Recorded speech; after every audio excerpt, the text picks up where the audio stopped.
नम्रता, मेरी दवा लेके आओ। 10:30 बज गए हैं। आई माँ जी।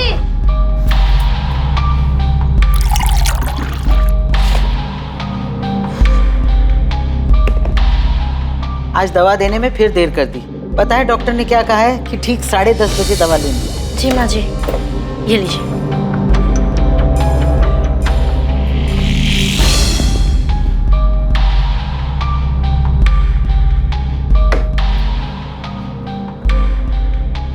इतनी रात को कहाँ जा रही है रचना? घूमने जा रही हूँ माँ जी। बाय दीदी। समीर, समीर जल्दी चलो, देर हो रही है। समीर भैया, आप इतनी रात को कहाँ जा रहे हो घूमने? आप ही की बहन को सैर कराने ले जा रहा हूँ बाबू। हाँ हाँ ठीक है, और मैं फिर से बोल रही हूँ, समीर के सामने कुछ भी मत बोलना। हाँ, रखती हूँ। क्या बात है, बड़े खुश लग रहे हो? किससे बात कर रहे थे? अरे क्लाइंट से मीटिंग की बात चल रही थी काफी टाइम से, आखिरकार मान ही गया। क्या बात कर रहे हो, रचना मान गई? फिर से वही बात, तो मुझ पर शक क्यों करते हो कल्पना? तुम इतना झूठ क्यों बोलते कपिल? अच्छा तुमसे बातें नहीं करनी, बाहर में जा दूं। हाँ हाँ जाओ जाओ, रचना को इतना वेट करना ठीक नहीं है, जाओ। अब तुम ऐसे ही मेरी सारी बात मानते रहो, फिर देखना हम कहाँ से कहाँ पहुँच जाएंगे। ए, तुमने घर पर किसी को बताया तो नहीं ना कि हम कहाँ जा रहे हैं? नहीं।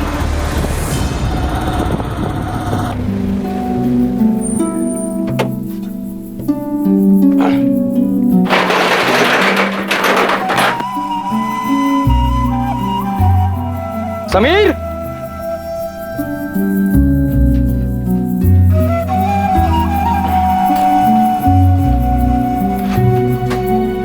समीर नहीं है क्या? वो रचना को लेकर बाहर गया है। आज आपको काफी देर हो गई आने में। हाँ वो देर हो गई। सोचा था शादी के बाद समीर जिम्मेदार बन जाएगा, लेकिन रचना ने तो उसे और बिगाड़ दिया। ना खर्च पे लगाम है और ना जुबान पर। उसकी माँ ने उसे कुछ सिखा कर नहीं भेजा क्या?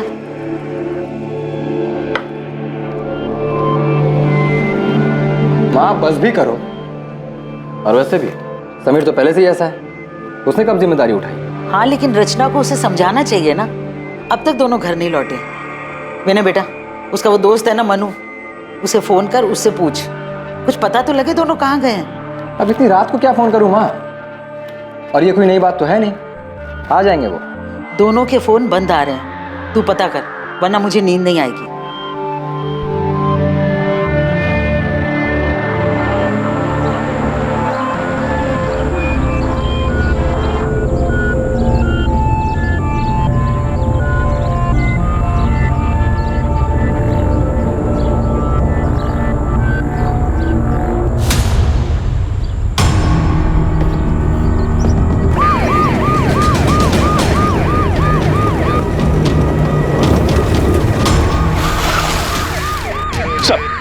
इधर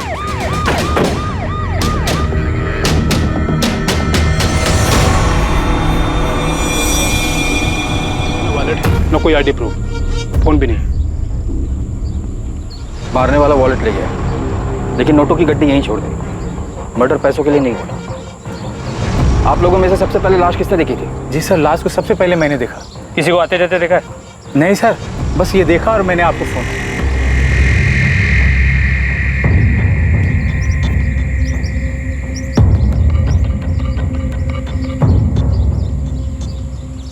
कपड़े फटे हुए, शायद रेप हुआ है। सर आसपास कोई मोबाइल या पर्स नहीं मिला। कपड़ों से अच्छे घर की लड़की लगती है, पर शादीशुदा है, गले में मंगलसूत्र है। एक शादीशुदा औरत अकेले यहाँ क्या कर रही थी? तो हो सकता है वो यहाँ किसी और के साथ आई हो, उसी ने इसे मारा।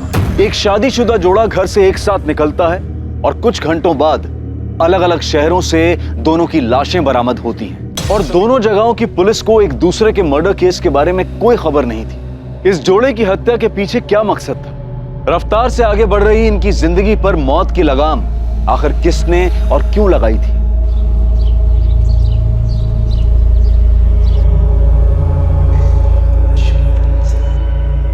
नम्रता दीदी, दीदी क्या हुआ, कहाँ खोई हुई हो? समीर और रचना कल रात से वापस नहीं आए, उन्हीं के बारे में सोच रही थी। तेरा भाई अभी तक घर नहीं लौटा है। रात से सुबह हो गई है। चिंता मत करो माँ, आ जाएंगे दोनों। मन्नू को भी बोल दिया मैंने पता करने को। सुनिए, मुझे भी उनकी फिक्र हो रही है। इसे इतनी देर तक बिना बताए। अरे यार, बेकार में ही घबरा रहे हो तुम दोनों। विनय, तो अभी के अभी पुलिस स्टेशन जाओ और रिपोर्ट लिखवा। पर मैं कह रहा हूँ, बेकार में चिंता कर रहे हो तुम दोनों। कल रात करीब 11 से 1 बजे के बीच पहले लड़की को बेहोश किया गया है, फिर गला दबाया गया है। पहले इसे बेहोश किया फिर मारा है? जी हाँ। सर, लड़की की फोटो को आसपास के सभी थानों में भिजवाया है और कहीं भी कोई मिसिंग कंप्लेंट होगी तो जल्दी पता चल जाएगा।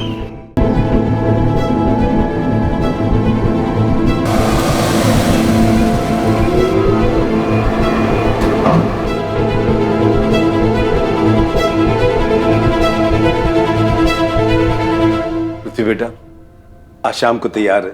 शर्मा जी अपनी पत्नी और बेटी अदिति के साथ हमारे घर आ रहे हैं। मुझे शादी नहीं करनी। को पता नहीं ये बात कब समझ आएगी। देख बेटा, उस बात को 8 महीने बीत चुके हैं। अब तो आप ये शादी की बात छोड़ेगी या मैं घर छोड़ दूं?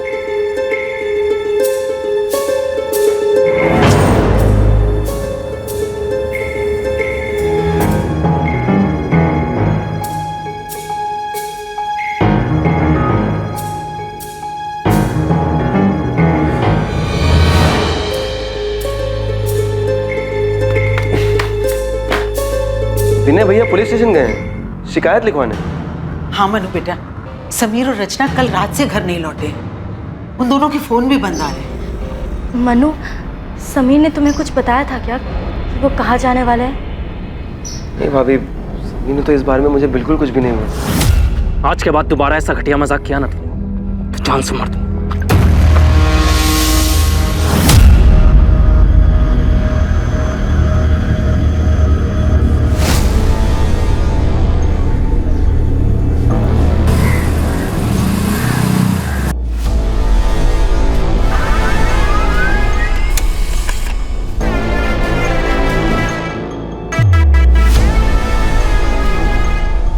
उज्जैन पुलिस को इसकी लाश भी 18 सितंबर को मिली।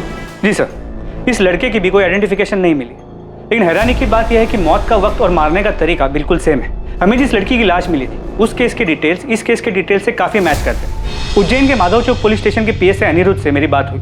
तुमने जिस लड़की की फोटो और डिटेल्स भेजी है उसे पढ़ते ही मुझे लगा कि शायद ये दोनों विक्टिम्स कनेक्टेड हैं। क्या ये दोनों विक्टिम्स उज्जैन के हैं? ये तो पता नहीं कि उज्जैन से इंदौर से, लेकिन पोस्टमार्टम रिपोर्ट के हिसाब से लड़के की भी मौत 17 सितंबर की रात की 11 से 1 के बीच। पहले नशीली दवा देकर बेहोश किया गया और फिर गला घोटकर मार दिया गया।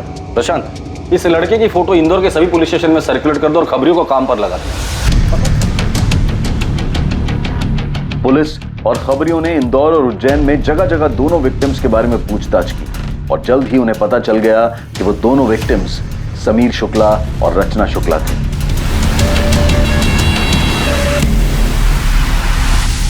हाँ सर, समीर मेरा छोटा भाई और रचना उसकी पत्नी। सर, कुछ खबर मिली उनकी? वो लोग 2 दिन से घर नहीं आए हैं। ढूंढेंगे कैसे? आप लोगों ने उनकी मिसिंग कंप्लेंट भी नहीं लिखवाई। ये क्या कह रहे हैं आप? विनय ने खुद जाकर थाने में रिपोर्ट लिखवाई थी। माँ, मुझे लगा कि थोड़ा रुक जाता हूँ, शायद वो दोनों अपने आप ही वापस आ जाएं। तूने मुझसे झूठ क्यों बोला? सर, समीर और रचना अब कहाँ हैं? हमें उन दोनों की डेड बॉडीज मिली। क्या?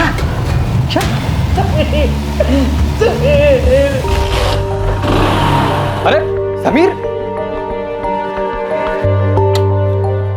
आज तो फिर मेरी बाइक लेके भाग गई फिराक में। भैया प्लीज ले जाने दो ना, आज कॉलेज में रोज डे। समीर, मुझे काम पर जाना है, मैं कैसे जाऊंगा? बस में जाना पड़ेगा मुझे। प्लीज भैया प्लीज, सिर्फ एक दिन के लिए, आज रोज डे है ना इसलिए। ठीक है, जा ले जा। Thank you so much. Vinay, कुछ पूछा है मैंने तुम्हें, सुन रहे हो तुम? सॉरी सर, आप कुछ कह रहे थे? तुम्हारे भाई समीर की किसी के साथ दुश्मनी थी? नहीं। रचना का किसी के साथ झगड़ा हुआ था? क्योंकि मारने से पहले उसके साथ जबरदस्ती की गई, शायद रही। कुछ बता सकते हो कि ऐसा कौन कर सकता है? तुमने मिसिंग कंप्लेंट क्यों नहीं लिखवाई और अपनी बीवी और माँ को झूठ क्यों कहा कि लिखवाई है? सर, मेरा भाई, मैं कुछ, सर इस वक्त मुझे कुछ समझ में नहीं आ रहा है। ठीक है, फिलहाल के लिए जा सकते।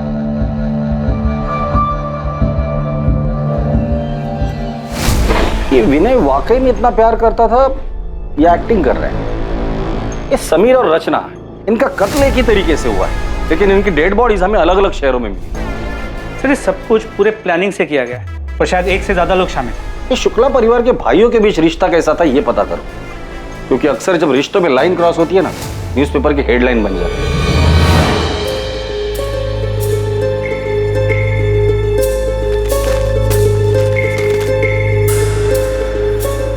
क्या हो पापा, ऐसे हड़बड़ा क्यों रहे हो? कुछ नहीं बेटा, कुछ नहीं। पापा सोशल मीडिया का जमाना है, बाहर आजकल से अखबार तक नहीं रहते। तूने रचना के बारे में पढ़ा? हाँ, बुरा हुआ। पृथ्वी बेटा तू ठीक तो है? हाँ पापा मैं ठीक हूँ।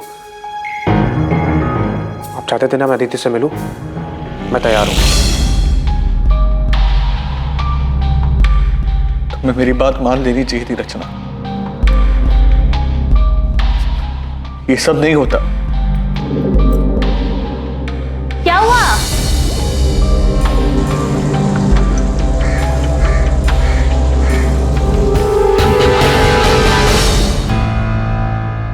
रचना, मेरी मेहंदी का रंग कितना अच्छा आया है ना, देख। तू रो रही है? तू सच्ची रो रही है? चुप कर, मैं कहाँ रो रही हूँ?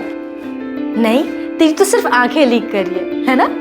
सच बता, मुझे मिस करेगी इसलिए रो रही है ना? मैं तुझसे कह रही हूँ, जब तेरी शादी होगी ना तब तू। दीदी, क्या शादी? शादी मतलब बिना पगार की नौकरी। पति को खुश रखो, सास को खुश रखो और अपने सभी सपनों पर ताला मार के बंद कर दो। मुझे नहीं करना। क्यों नहीं करनी शादी? मैंने नम्रता के देवर समीर से तेरे रिश्ते की बात चलाई है।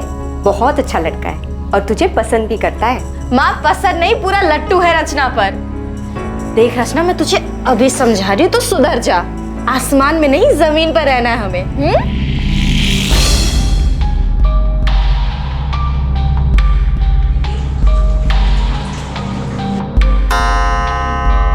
माँ जी, आपकी दवाई का वक्त हो गया।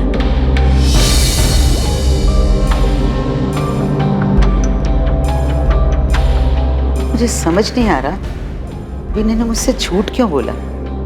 उसने रिपोर्ट क्यों नहीं लिखवाई? मोनू, तुम समीर के बचपन के दोस्त हो, उसे अच्छे से जानते हो। हाल फिलहाल में उसका किसी के साथ लड़ाई झगड़ा या कहासुनी हुई थी? आज के बाद दोबारा ऐसा घटिया मजाक किया ना तो जान से मार दूंगा।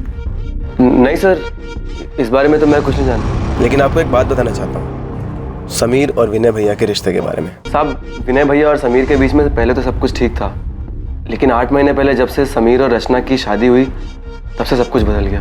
लेकिन रचना तो विनय की बीवी नम्रता की सगी बहन थी ना? जी सर, लेकिन नम्रता भाभी और रचना में बहुत फर्क था। जहाँ भाभी ने आज तक पूरे परिवार को संभाल के रखा, वहीं रचना ने उन्हें आते ही अलग कर दिया। माँ, मुझे समझ नहीं आ रहा है कि आज इतने सालों बाद अचानक मेरी दुकान और आपका टिफिन बिजनेस वाली बात क्यों उठ रही है? क्योंकि समीर को अपने हक का एहसास हो गया है जीजा जी। हक का एहसास तो तुमने करवा दिया रचना, तो अब लगे हाथ इसे जिम्मेदारी का एहसास भी करा दो। एहसास तो आपको होना चाहिए ना जीजा जी। समीर कोई छोटा बच्चा नहीं है जो आप उस पर अपना हुक्म चलाते रहे और वो चुपचाप सुनता रहे। रचना, ये कोई तरीका है अपने जीजा जी से बात करने का? तरीका तो इनका गलत है दीदी। छोटे भाई का हक छीन रहे हैं ये। मैं हक छीन रहा हूँ अपने छोटे भाई का? सही तो कह रही है भैया, क्या गलत कहा रचना ने? लेकिन समीर भैया, इन दोनों से कुछ बोलने का कोई फायदा नहीं। इसके बाद से उनके घर में काफी तनाव रहने लगा। आपने खाना नहीं खाया तो दूध तो पी लीजिए। माँ ने कुछ कहा क्या तुमसे? विनय ने मुझसे झूठ क्यों बोला? उसने रिपोर्ट क्यों नहीं लिखवाई? नहीं, मगर आपने पुलिस में शिकायत क्यों नहीं की? तुम मुझ पे शक कर रही हो? विनय, देखिए मैं आपका दर्द समझती हूँ। मैं भी रचना से उतना ही प्यार करती थी जितना आप समीर से। सर ये समीर के कॉल रिकॉर्ड बिल्कुल क्लीन है, लेकिन सर रचना के कॉल रिकॉर्ड्स में ये एक नंबर है जिससे बार बार कॉल्स आते हैं। सर ये नंबर किसी कपिल चौकसी के नाम पे रजिस्टर्ड है। सर फिलहाल ये नंबर स्विच ऑफ है, लेकिन हमें कपिल चौकसी का एड्रेस मिल गया है। और ये नंबर जिस पर रचना की आखिरी बार बात हुई थी, ये किसका है? और मैं फिर से बोल रही हूँ, समीर के सामने कुछ भी मत बोलना। सर ये नंबर किसी हरीश अय्यर के नाम पे रजिस्टर्ड है। फिलहाल ये नंबर स्विच ऑफ है और इसका एड्रेस फेक है। इस कपिल चौकसी को उठाकर लेकर आ और हरीश अय्यर के बारे में पता कर।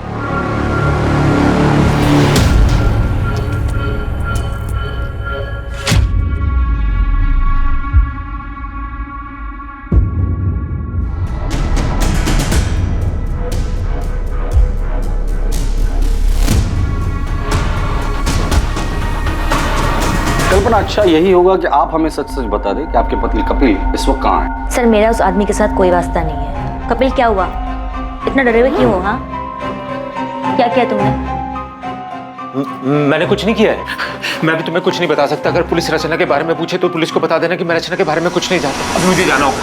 कपिल! आपके पति कपिल का रचना के साथ अफेयर था, ये बात आपको पता भी थी और फिर भी आपने कुछ नहीं किया। घर वालों से बगावत करके मैंने कपिल से शादी की थी। उनके पास वापस कैसे जाती? रचना की वजह से मेरी बसी बसाई जिंदगी बिखर गई। तो रचना की मौत की खबर सुनकर आपको तो खुशी हुई होगी? सुनकर तो ऐसे लगा था कि भगवान ने मेरी सुन ली।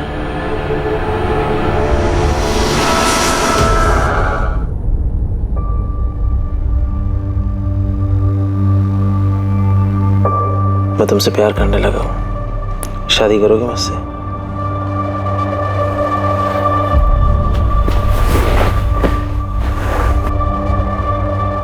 मुझे पता है तुम भी मुझसे। कि क्या? कि मैं तुमसे प्यार करती हूँ? नहीं कपिल, मैंने तुम्हें पहले ही कहा था, ऑनलाइन चैटिंग के वक्त बिल्कुल साफ क्लियर किया था कि मुझे ये शादी प्यार इन सब में कोई इंटरेस्ट नहीं है। तो फिर तुम ये बकवास क्यों कर रहे हो? तुम्हें मेरी फीलिंग बकवास लग रही है? कपिल मेरा हाथ छोड़ो, मुझे लग रही है। मैं तुम्हारे साथ प्यार के लिए था, मजे के लिए नहीं। पर इस बात से तुम्हें कोई फर्क नहीं पड़ता ना? हाँ नहीं पड़ता। मैं यहाँ पर अच्छा टाइम बिताने आती हूँ, जो कि तुमने पूरा खराब कर दिया है।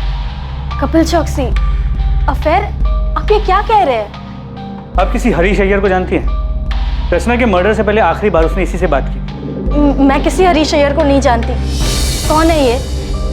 क्या इसका भी रचना के साथ अफेयर? आपके पति विनय कहाँ है? आपको जो कुछ पूछना आप पूछ सकते हैं सर।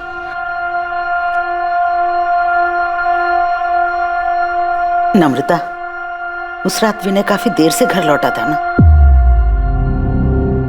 17 सितंबर की रात को मेरा टेम्पो बिगड़ गया था सर। गैराज का रसीद है मेरे पास, जहां से मैंने टेम्पो ठीक करवाया था। समीर और रचना 17 सितंबर को गायब हुए थे और 20 सितंबर तक तुमने उनकी मिसिंग कंप्लेंट नहीं लिखवाई थी। क्यों?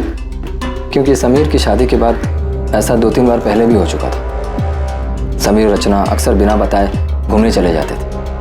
मैंने सोचा 1-2 दिन में लौट आएंगे। सर यही सच है। और दुकान के किराए के पीछे हुए झगड़े का सच, वो क्या था? सर रचना के उकसाने पर हमारे बीच झगड़ा हुआ था, लेकिन समीर हमेशा से जिद्दी रहा है। ये मनमानी करना उसके लिए कोई नई बात नहीं थी। समीर और रचना की शादी को सिर्फ 8 महीने हुए थे और इन महज 8 महीनों में ही समीर और उसके बड़े भाई विनय के बीच अलगाव पैदा हो गया था। ये बात भी सामने आई थी कि शायद रचना का किसी कपिल चौकसी के साथ अफेयर था। लेकिन अब जो खबर सामने आने वाली थी वो शुक्ला परिवार को पूरी तरह से झकझोर कर रख देने वाली थी। तुझे क्या लगा था? तू बताएगा नहीं तो हमें पता नहीं चलेगा? बोल, समीर के मर्डर से 1 दिन पहले तुम दोनों का किस बात को लेकर झगड़ा हुआ था? आज के बाद दोबारा ऐसा घटिया मजाक किया ना तो जान से मार दूं। तुझे भरोसा नहीं है ना मेरी बात पे? ये देख अपनी आंख से। ऐसा क्या था उस वीडियो में कि समीर के होश उड़ गए? बता दो। रचना का सच जो इत्तेफाक से मेरे सामने आ गया। सर वो कुछ 3-4 हफ्ते पहले मेरा दोस्त पंकज इंदौर से आया हुआ था। हम दोनों होटल के कॉरिडोर से बाहर आ ही रहे थे कि वहां मुझे रचना दिखी। वो किसी आदमी के साथ थी। मुझे देखकर ये बहुत झटका लगा। मेरे कुछ समझ में नहीं आया तो मैंने तुरंत अपना फोन निकाला और उनके कमरे में अंदर जाने की वीडियो बना ली ताकि समीर को दिखा सकूं। कौन है आदमी? सिर्फ ये एक आदमी नहीं है, मैंने उस होटल के वेटर से बात भी की है। हाँ साहब, ये मैडम अक्सर यहाँ आती हैं और इनसे मिलने कई साहब आते हैं।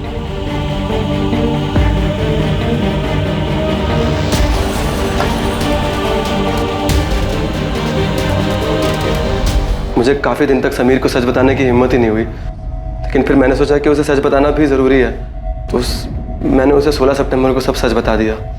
अगले दिन पता चला कि रचना और समीर दोनों गायब है और फिर उनकी लाश मिली। ये आदमी कौन है? मैं नहीं जानता, लेकिन उस दिन अंतिम संस्कार वाले दिन ये घर पे आया हुआ था। मैं नहीं जानता ये कौन है। अंतिम विधि में ये आदमी आपके घर आया था? आया होगा, मुझे नहीं मालूम। तुम्हारी बीवी नम्रता इस सब के बारे में जानती है? नम्रता, रचना ने जो किया उसमें तुम्हारा कोई दोष नहीं है। विनय, आप पुलिस की बात मत सुनो, वो लोग झूठ बोल रहे हैं। रचना ऐसी नहीं थी। पुलिस ने खुद उस होटल में जा करके पता लगाया था जहां रचना। ये रचना भी ना जाते जाते हम सबका मुंह काला कर गई। तेरी माँ ने यही सिखाया था क्या उसे? नम्रता, माँ तो कुछ भी बोले जा रही हो तुम। सर, पूरे परिवार में इस आदमी को कोई नहीं जानता। ये आदमी अंतिम संस्कार के लिए आया था और इसे कोई नहीं जानता।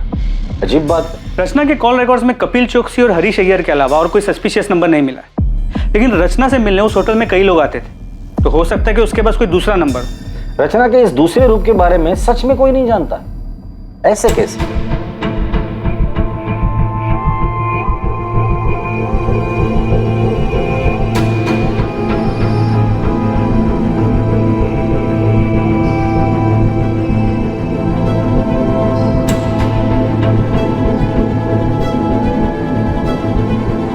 रचना की जिंदगी का सच आखिर था क्या, और इस डबल मर्डर के पीछे कौन था और उसका मकसद क्या था, और कितने लोगों को रचना का सच पता था?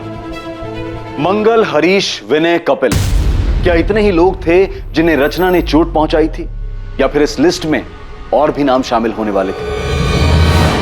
वैसे मुझे पता नहीं था कि तुम हंसते भी हो। मतलब जब पहले मिले थे तो तुम हमेशा देवदास बने फिरते थे। वो एक दौर था जो बीत चुका है। किसी से सच्चा वाला प्यार हो गया था क्या? एक लड़की थी जिससे मैं बहुत प्यार करता था। आई एम सॉरी अगर तुम्हें बुरा लगा तो। अरे नहीं, मैं अब ठीक हूँ। वैसे तुम जिस लड़की की बात कर रही हो वो मेरे लिए 8 महीने पहले ही मर चुकी। जी सर, मैं उसी के घर जा रहा हूँ, पहुँच के अपडेट करता हूँ।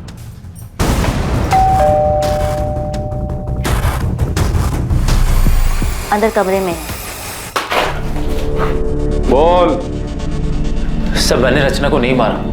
तो फरार क्यों हो गया था तू? मुझे लगा कि सारा शक मेरे ऊपर जाएगा। मैं उससे प्यार करता था सर, मैं उसको क्यों मारूंगा? अच्छा आशिक है रे तू।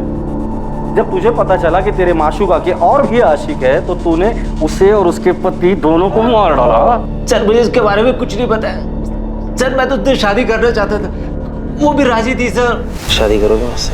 नहीं कपिल, मुझे ये शादी प्यार इन सब में कोई इंटरेस्ट नहीं है। ये कौन है? इसे जानते हैं? इसका नाम क्या है? हरीश अय्यर। कितनी देर कपिल? 10 मिनट से तुम्हारा वेट कर रही हूँ, जल्दी आओ। रचना, तुम यहाँ धूप में क्यों खड़ी हो? तुम्हें गर्मी लग रही होगी। मंगल, तुम यहाँ? तुम एक हफ्ते से मेरा फोन क्यों नहीं उठा रही? वो मैं कॉल करने ही वाली थी तुम्हें। मुझे लगा ही, इसीलिए मैं नया फोन लेने निकला था। वो पुराना फोन मैंने तोड़ दिया ना, वो यहाँ मार के। क्यों? वो तुम फोन नहीं उठा रही तो गुस्सा आ गया, गुस्से में मैंने यहाँ मार मार के तोड़ दिया फोन। बस 2 मिनट रुक जाओ प्लीज। हाँ रचना, रचना बाहर निकलो, जल्दी भागो यहाँ से कपिल, इसका दिमाग खराब है। रचना बाहर निकलो। सर फिर आया ये, प्लीज यहाँ से चलो। रचना, रचना। कौन था ये? अरे मंगल वर्मा नाम है इसका। एक बार इसने मुझे किसी शादी में देख लिया था, मैंने बस इस पे थोड़ी सी तरस खा के बात क्या कर ली, ये तो पीछे ही पड़ गया। कहता है इसे मुझ में अपनी मरी हुई पत्नी नजर आती है। सर, उस दिन रचना काफी घबराई हुई थी। मंगल को देख के उसके पसीने छूट रहे थे। सर, इससे ज्यादा मैं मंगल के बारे में कुछ नहीं जानता। सर, खबरी जाकिर मंगल वर्मा की खोज पे लग गया है, जल्दी कुछ पता चल जाएगा। और होटल के रजिस्टर में जो भी नाम और पता था सब फर्जी था। ये कपिल खुद को बचाने के लिए झूठ भी बोल सकता है। कहानी सुनाकर अपनी करनी मंगल वर्मा पर डाल रहा है। पृथ्वी बेट,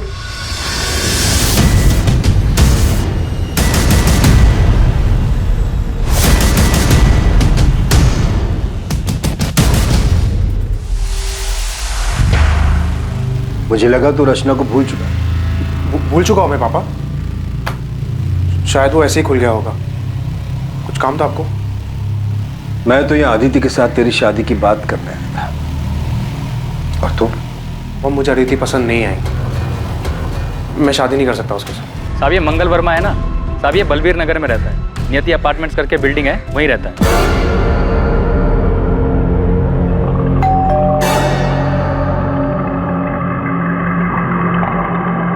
सर मंगल वर्मा को उसकी वाइफ ज्योति के मरने का गहरा सदमा लगा था। दिमागी हालत पे काफी अनस्टेबल हो गया था। इनफैक्ट काफी टाइम तक वो अस्पताल में था, जहाँ पे उसका ट्रीटमेंट चल रहा था। अभी 1 साल पहले हॉस्पिटल से डिस्चार्ज हुआ है। उसके डॉक्टर ने बताया कि कभी कभी वो आपे से बाहर हो जाता है, काफी वायलेंट हो जाता है, लेकिन किसी भी पुलिस स्टेशन में उसकी कोई वायलेंट या क्रिमिनल हिस्ट्री नहीं मिली। तुम रचना से कैसे मिले? उसे पहली बार मैंने एक शादी में देखा था। उसे देखकर ऐसा लगा कि उसके रूप में मेरी ज्योति वापस आ गई, इसीलिए मैं उससे बात करने लगा, फिर उसे मिलने लगा। बिल्कुल ज्योति की तरह रखता था मैं उसे। वाह, थैंक यू सो मच। खुश हो ना? बहुत ज्यादा। अच्छा मंगल, अब मुझे निकलना होगा, बहुत देर हो रही है। हाँ, अभी मत जाओ ना प्लीज। एक काम करते हैं, हम ना शादी कर लेते हैं, फिर तुम्हें कहीं जाने की जरूरत ही नहीं पड़ेगी। हाँ हाँ बिल्कुल, लेकिन इस बारे में हम बाद में बात करें। कब?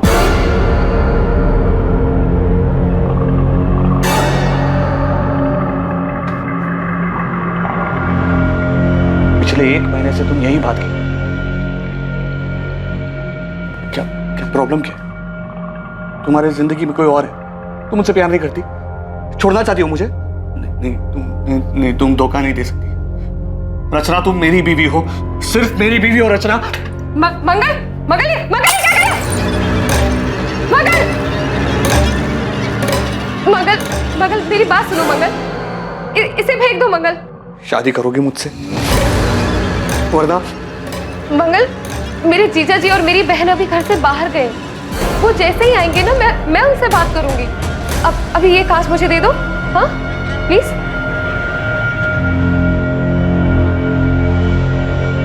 उस दिन के बाद मेरी रचना से कोई बात ही नहीं हुई। बहुत फोन किए मैंने उसे, लेकिन इसने उठाया ही नहीं। रचना के साथ कौन से नंबर पर बात होती थी तुम्हारी? 4441121। रचना ने बेवकूफ बनाया तुम्हें। तुम यहाँ उसे महंगे महंगे तोहफे देते रहे और वो वहां तुम्हारे साथ साथ 4 और लोगों को भी घुमा रही थी। रचना के बारे में ऐसे बात मत करो प्लीज। ये हम नहीं, पूरा इंदौर बोल रहा। तुम नहीं जानते? अरे तुम्हारे जैसे कई आशिक है उसके, उनमें से एक यहाँ जेल में भी है। कहता है कि वो रचना से प्यार करता था और रचना भी उससे प्यार करती। तुम जिस होटल में रचना के साथ जाते थे, रचना वहां और लोगों के साथ भी जाती थी। रचना सिर्फ मेरी थी, उसके बारे में बकवास नहीं समझे? उसके बारे में बकवास मत करना। रचना सिर्फ मेरी थी, बकवास बात मत करो। सर सिर्फ रचना के एक चक्कर के बारे में सुन के इतना वायलेंट हो सकता है रचना के प्रोस्टिट्यूशन के बारे में पता चल गया और इसी ने उसे मारा। तुम सही कह रहे हो। मंगल रचना से जिस नंबर पर बात करता था उस नंबर का सीडीआर निकलवा, उसमें रचना के और भी क्लाइंट्स के नंबर होंगे, उनसे बात करो, उनका बैकग्राउंड चेक करो। अभी तो सिर्फ 2 ही आशिक मिले हैं, पता नहीं लाइन में और कितने आशिक खड़े होंगे। तुमने भागकर अपने पैरों पे कुल्हाड़ी मार ही ली थी। वो तो मैंने सही टाइम पर पुलिस को बुलाकर तुम्हें सब कुछ बर्बाद करने से रोक लिया। आगे अपने बयान पर डटे रहना, और अगर मुझ पर भरोसा हो गया हो तो जैसा जैसा मैं कहूँ ठीक वैसा वैसा करना। जैसा तुम कहोगी वैसा ही करूंगा, बस मुझे यहाँ से निकाल लो। मैं तुमसे वादा करता हूँ दुनिया का सबसे अच्छा पति बन के दिखाऊंगा।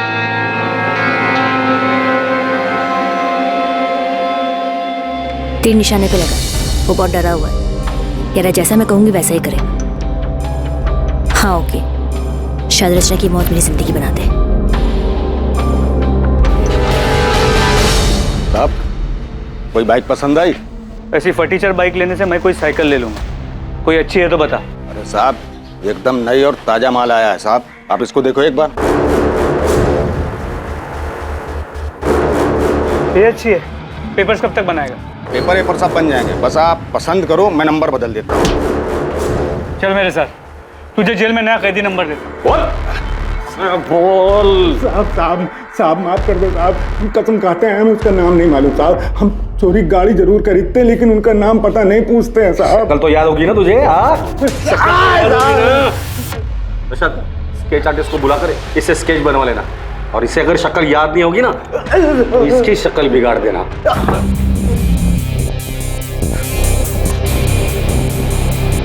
संदिग्ध कई थे। किसी का नाता समीर से था तो किसी का रिश्ता रचना से। असली मुजरिम जो भी था वो दोनों से जुड़ा हुआ और शायद दोनों से ही चोट खाया हुआ था। पर कुछ लोग ऐसे भी थे जो अब भी पर्दे में थे और इसीलिए वो पुलिस के शक के दायरे से भी बाहर थे। उनके इरादे, उनकी मंशा अब भी गुप्त थी, लेकिन जल्द ही सारे नकाब उतरने वाले थे और सच सामने आने वाला था।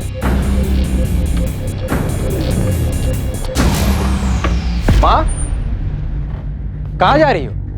पुलिस स्टेशन, समीर के कातिल के बारे में पता कर। अरुणा जी, समीर और रचना के कातिल को हम ढूंढने की पूरी कोशिश कर रहे हैं। क्या आपको किसी पर शक है? नहीं, लेकिन जिसने भी ये किया है उसे कड़ी से कड़ी सजा मिलनी चाहिए। सर, मुश्ताक ने स्केच बनवाया। क्या आप इसे जानते हैं? इसने समीर की बाइक बेची। सर, इसे तो मैंने समीर भैया के साथ देखा था। संध्या। जी भैया। हम लोग आगे ही जा रहे हैं तेरे घर की तरफ से, तुझे छोड़ देंगे। जी। ये पृथ्वी भैया उज्जैन से। नमस्ते। पृथ्वी उज्जैन से? नम्रता और रचना भी उज्जैन से ही हैं। और कुछ याद है इस आदमी के बारे में? थैंक यू भैया। हाँ सर, कार का नंबर नोट कर लीजिए, MPXY0001। सर, नंबर प्लेट के नीचे पृथ्वी की जान जैसा कुछ लिखा था। ये लीजिए वकील साहब, मैंने आपसे कहा था ना कि जो मैं चाहती हूँ वो मैं कपिल से साइन करवा लूंगी। उसने बिना पढ़े बिना देखे इन पेपर्स पे साइन कर दिया। इसमें डिवोर्स पेपर्स के साथ साथ प्रॉपर्टी के पेपर्स भी हैं, जो अब उसने मेरे नाम पे ट्रांसफर कर दिया। बता दो। क्यों मारा दोनों को? बोल। रचना और मैं एक दूसरे से प्यार करते थे। हम 2 साल से एक साथ थे। फिर से लेट हो गए। फिल्म की शुरुआत में सो जाएगी यार। अरे वैसे भी मैं कौन सा फिल्म की स्टोरी में इंटरेस्टेड हूँ।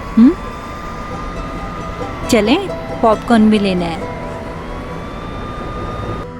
जा रही हो तुम? हाँ, और रुकी तो तुम्हारे पापा घर आ जाएंगे और फिर पूरे उज्जैन में बात फैल जाएगी। एक काम करें, शादी कर लेते हैं। मुझे नहीं करनी कोई शादी वादी। एक काम करो, तुम कर लो शादी। अरे ये क्या मजाक है रचना। अच्छा सुनो, अगर तुम अभी शादी के लिए तैयार नहीं हो तो मैं राह देखूंगा। मैं राह देखता रहा और रचना ने अचानक अपनी राह बदल ली। तुम किसी और के साथ शादी कर रही हो? हाँ, मैं तुम्हारे लिए इतने सालों से इंतजार कर रहा हूँ और तुम अपनी ही बहन के देवर के साथ शादी कर रही हो। तो तुम्हें इनविटेशन नहीं दिया इसलिए तुम गुस्सा हो? तुम्हारे लिए शादी वगैरह सब मजाक है ना? तो और क्या है, जन्मों जन्म का बंधन। रचना की शादी हो गई, वो जिंदगी में आगे बढ़ गई, लेकिन मैं उसके दिए हुए धोखे में उलझा रहा सर। और इसलिए रचना से बदला लेने के लिए तुम इंदौर आ गए और हरीश अय्यर के फेक आईडी पर एक नया सिम कार्ड खरीद लिया। हाँ सर, मैं उसके बर्बादी की पूरी तैयारी करके आया था।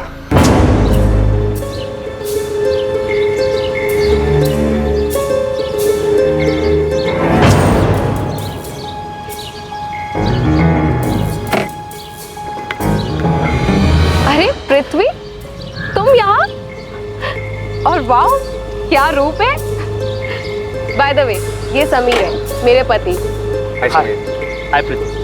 समीर, ये पृथ्वी है, मेरा कॉलेज फ्रेंड। मैंने समीर से दोस्ती कर ली। मैंने बताया कि इंदौर में पापा की ज़मीन है, जिसे मैं बेचने आया हूँ। मैंने ज़मीन का भाव इतना कम बताया कि रचना और समीर दोनों लालच में आ गए। फिर ज़मीन दिखाने और टोकन देने के बहाने मैंने उनको बुलाया। हाँ, हम लोग निकल रहे हैं। हाँ, और समीर ने पैसे भी ले लिए, लेकिन ध्यान रखना समीर को हमारे बारे में पता नहीं चलना चाहिए। अरे नहीं, तुम चिंता मत करो, मैं कोई भी पुरानी बात नहीं करूँगा। मुझे सिर्फ बिजनेस करना है। हम डिनर करके प्लॉट देखने जाएंगे और फिर डील वहीं पे फाइनल कर देंगे। हाँ हाँ ठीक है, और मैं फिर से बोल रही हूँ, समीर के सामने कुछ भी मत बोलना।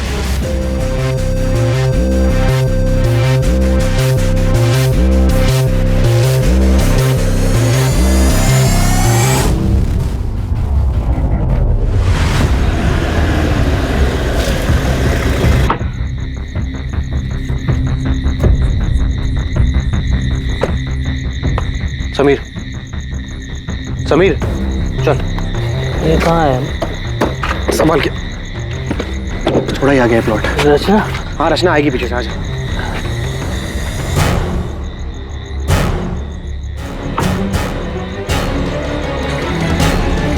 समीर, समीर कहाँ है?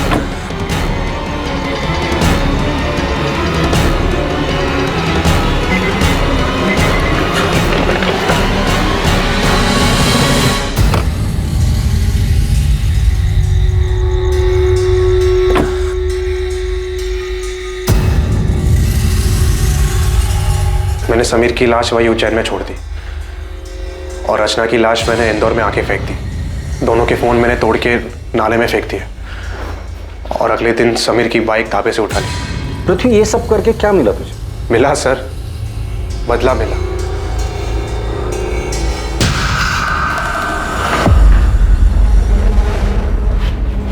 एक मिनट, तुम्हें कैसे पता चला कि समीर और रचना के पास इतना सारा पैसा है कि वो तुम्हारी जमीन खरीद सकते हैं?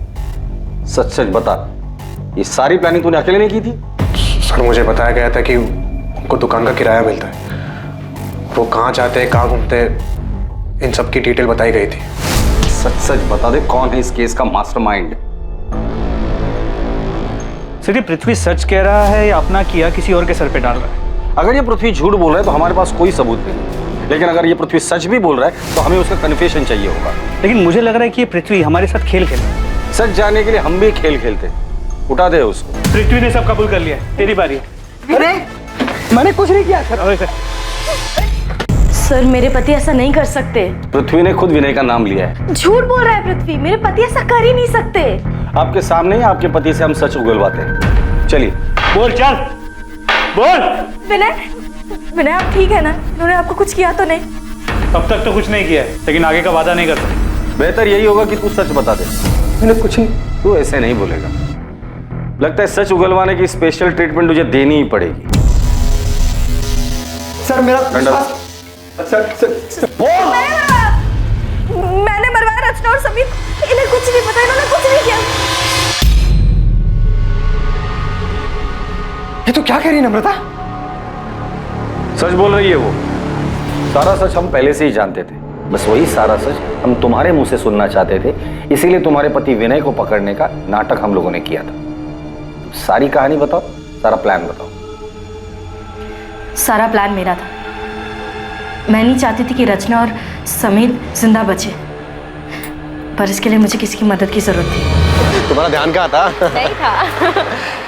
नम्रता, रचना कितनी देर लगा दी यार आने में? मम्मी से कितना झूठ बोलूं तेरे लिए? तो क्या सच बता दोगी? मुझे डांट खाने दोगी? और फिर मैं पृथ्वी मेरे प्यार से कैसे मिलूंगी?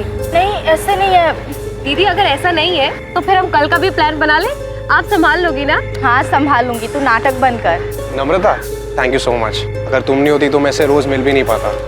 मैं पृथ्वी और रचना के रिश्ते के बारे में कॉलेज से जानती थी। मुझे पता था पृथ्वी उससे कितना प्यार करता था और अब भी करता है, इसलिए मैंने तय किया और पृथ्वी से मिलने चली गई। नम्रता, हाय। आओ ना अंदर। तुम्हें याद है पृथ्वी, कॉलेज में तुम मेरे तेल वाले बालों का कितना मजाक उड़ाते थे। चंपू चाची के नाम से सब जानते थे तुम्हें। चंपू चाची? और वो नाम मैंने रखा था। क्या दिन थे ना वो। याद है तुम रचना के कितने दीवाने थे? नम्रता, रचना की बात फिर कभी मत उठा। मैं अभी भी तकलीफ में हूँ और उसे बुला नहीं पाया हूँ। I'm sorry, I understand। रचना ने तुम्हें बहुत चोट पहुंचाई है और वो आज भी वही कर रही है। शादी उसने समीर के साथ की है, मगर सुहागरात सबके साथ मना रही है। पृथ्वी, क्या किया तुमने? कल क्या हाल?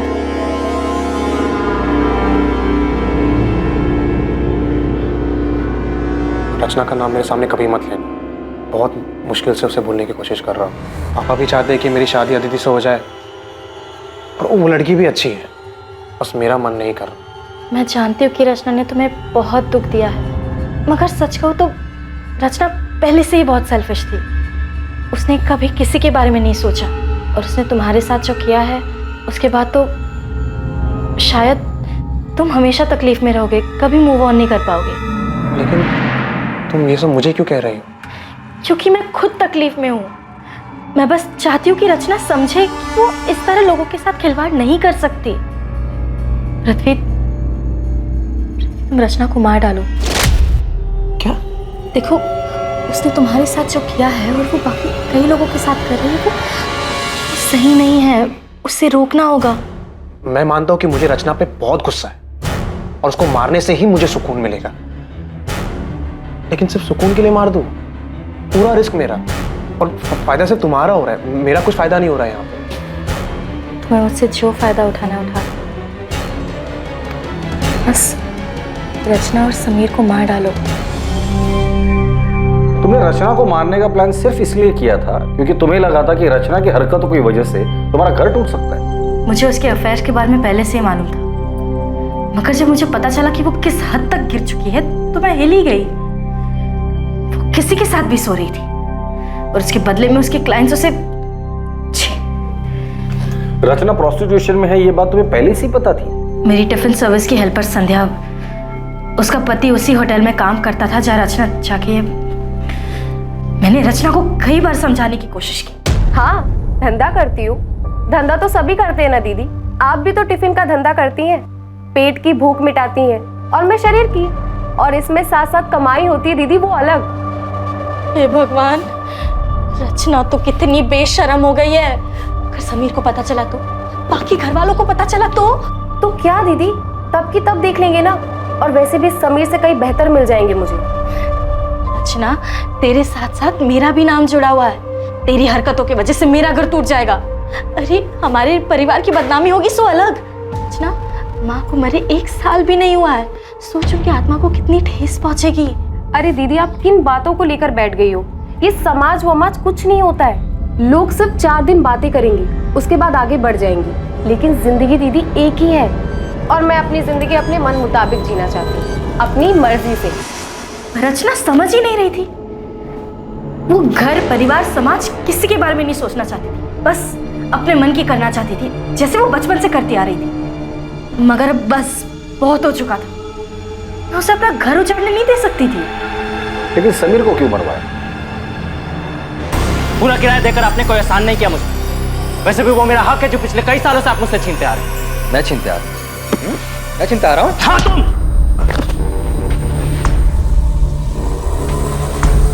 समीर भी रचना जैसा ही था। उन दोनों को घर की इज्जत की कुछ पड़ी नहीं थी। वो दोनों तो बस घर की शांति खराब करने पे तुले थे। उन्हें बस बर्बाद करना आता था। वो दोनों तुम्हारा घर बर्बाद कर देंगे, इस डर से तुमने खुद अपने हाथों से अपना घर बर्बाद कर लिया है। मैंने, मुझसे गलती हो गई, लेकिन मैं डर गई थी। मुझे लगा कि रचना की सच्चाई जानकर आप मुझे छोड़ देंगे। हमारे परिवार की इज्जत, समाज, हम सबको क्या मुंह दिखाते। गुस्सा मेरे अंदर भी था, लेकिन तुम अपने गुस्से और नफरत में इतनी अंधी हो गई थी कि तुमने इतना भी नहीं सोचा कि जो आग तुम लगाने जा रही थी वो तुम्हारा अपना घर भी राख कर देगा। तुमने सब कुछ खत्म कर दिया नम्रता।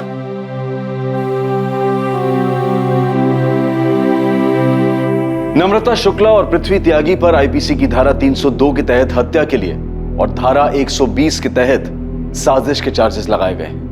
पृथ्वी पर बलात्कार के लिए धारा 376 भी लगाई गई है और दोनों इस वक्त न्यायिक हिरासत में हैं। रचना का शादी और समाज की मर्यादाओं की परवाह किए बिना बेलगाम जीना नम्रता को मंजूर नहीं था। नम्रता को जो डर था उसके लिए वो अपने पति से बात कर सकती थी।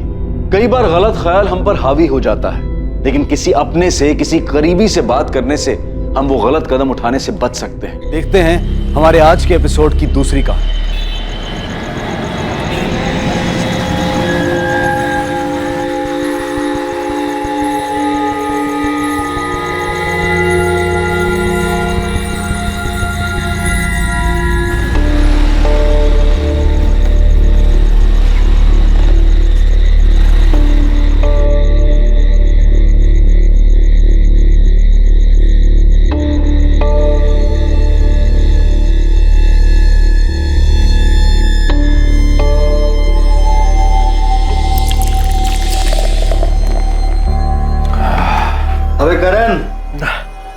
तो फिर से शुरू हो गया यार।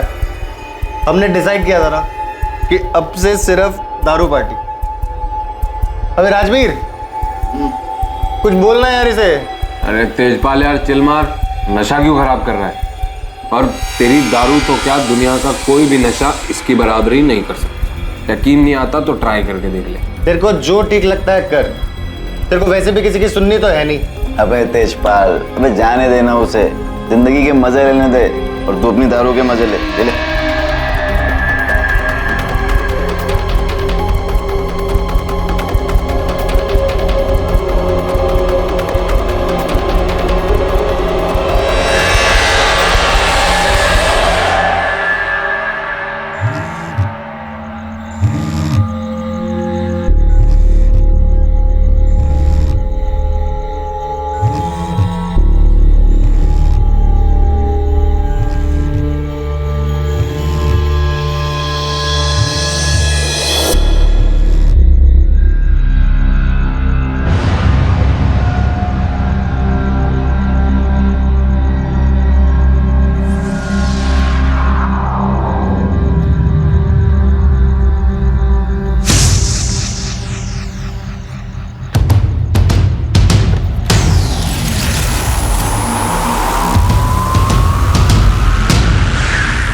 दिन भर से अब टाइम मिला तुझे मुझसे मिलने का?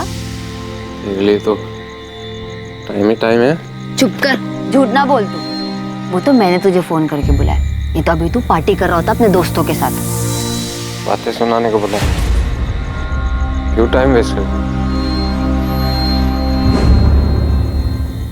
आई love you Karan. I love you बरका। फिर बरका? मैं तुझे बरका दिखाई दे रही हूँ? करण मैं हरजोत हूँ। करण, बरका तेरी लाइफ से जा चुकी है, वो नहीं है तेरी जिंदगी में। मैं हूँ, मैं हमेशा तेरे साथ रहूंगी, तुझे कभी छोड़कर नहीं जाऊंगी करण। हरजोत, क्या कर रही है तू यहाँ? और ये चपसी यहाँ क्या कर रहा है? पापा, वो मैंने इसे बुलाया था। नीचे जा।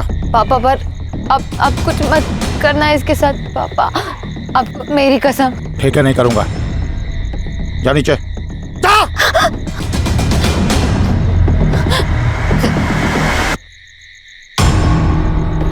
फिर आ गया तू, हैं? चल यहाँ से, चल नीचे। पापा, अंदर ले जा इसको, अंदर ले जा। चल चल, अंदर ले जा इसे, चल। तो फिर आ गया? मैंने तुझे बोला था ना, यहाँ दिखना नहीं। फिर चल यहाँ से।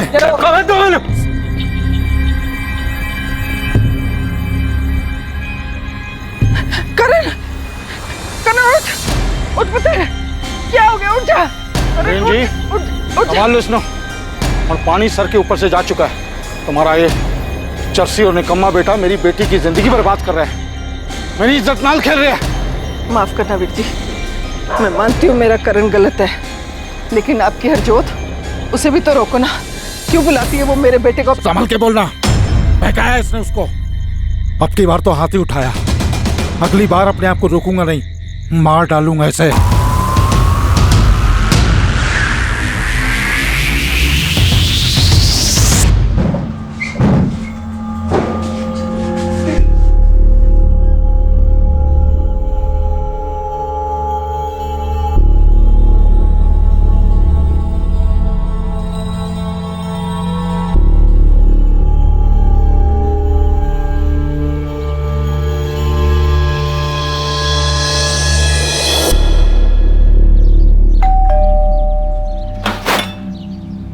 सत श्री अकाल मम्मी। सत श्री अकाल मम्मी जी। बेटा सत श्री अकाल, आओ अंदर आओ। और कैसे हो मम्मी जी? मैं तो बिल्कुल ठीक हूँ पुत्र, तू ठीक है ना? तू कहाँ जा रही है? करण कमरे में नहीं है। क्या बात है, आज तो आपका शहजादा इतने सवेरे उठ गया? हाँ, कल रात को नशा नहीं करके आया क्या मम्मी? ऐसी बातें करती है ना, भाई है वो तेरा। मम्मी, मुंह बंद करने से सच्चाई नहीं मिटने वाली। गुरप्रीत, ठंड रख। सच्ची तो बोल रही हूँ ना मैं। अच्छा ठीक है, मैं बात करूंगी ना उससे। मम्मी, कोई फायदा नहीं उससे बात करके। अब सीधी उंगली से घी नहीं निकलने वाला है, अब उंगली टेढ़ी करनी ही पड़ेगी।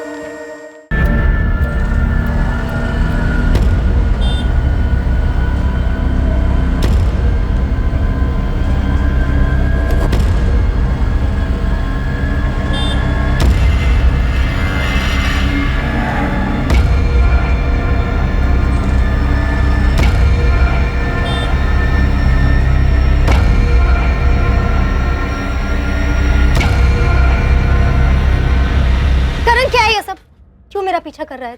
बरका, मैं वो तुझसे कुछ बात करना चाहता हूँ। अब क्या बात करनी है तुझे? मैं तेरे से बहुत प्यार करता हूँ, प्लीज मुझसे शादी कर। बकवास ना कर और ये मत भूल कि मेरी शादी हो चुकी है, समझा तू? बरका, ऐसा मत बोलना। हाँ छोड़ मेरा। मैं तो क्या, दुनिया की कोई भी कुड़ी ना तेरे जैसे शराबी नशेड़ी के साथ में शादी नहीं करेगी।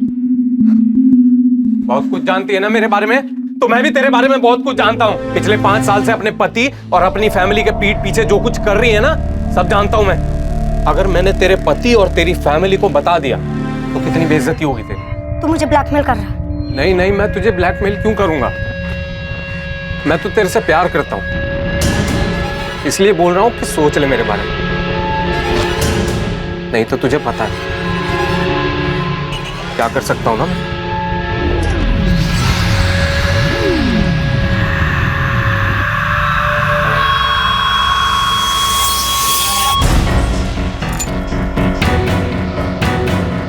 हेलो, इस करण का कुछ करना पड़ेगा। कह रहा है कि सब कुछ जानता है और सबको सब कुछ बता देगा।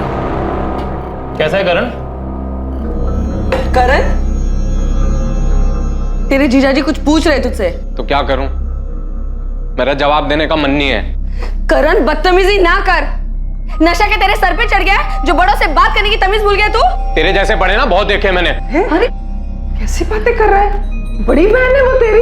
अरे मुझे आप लोगों से बात ही नहीं करनी है, बेकार में टाइम वेस्ट कर रहे हो। अच्छा, तो तेरा टाइम वेस्ट हो रहा है? हाँ तो ठीक है, चल बता बता, ऐसे कौन से जरूरी काम होते हैं तुझे, बता ना।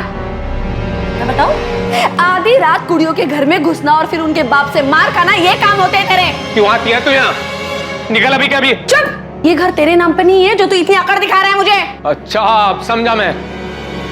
ये सब ड्रामा तू उस जमीन के लिए कर रही है ना जो मेरा नाम है। वो जमीन पापा की थी और जितना हक तेरा उस जमीन पे है ना, उतना हक मेरा भी है, समझा? वो जमीन मेरे नाम है और भूल जाओ, उसमें से मैं तुझे 1 इंच भी दूंगा। क्यों नहीं देगा? क्यों नहीं देगा? चुप कर जा, रब द वास्ते चुप कर जा गुरप्रीत। एक बच्चा तो दे नहीं सकती अपने पति को बात करते हैं। करण, करण चुप कर, माफी मांग गुरप्रीत से।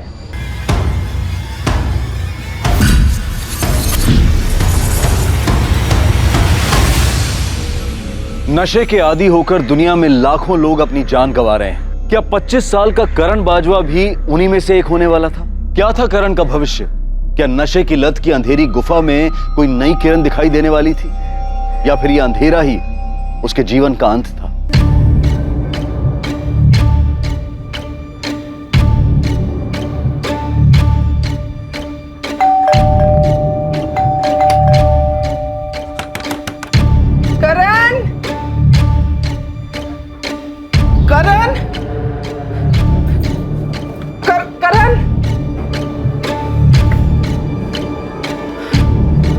कपड़े तो हैं।